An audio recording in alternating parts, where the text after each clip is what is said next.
mengetahui asal muasal seni budaya.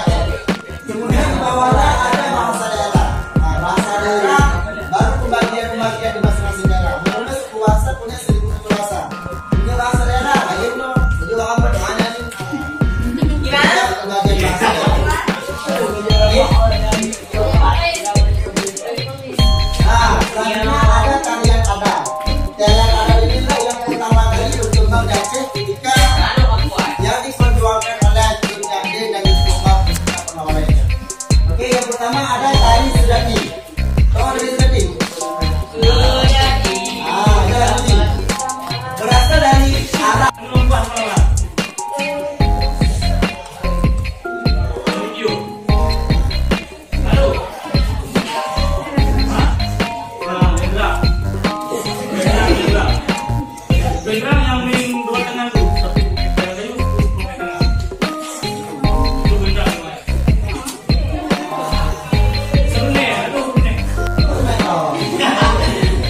Sama-sama tanggal bulan tahun berapakah tanggal bulan 2015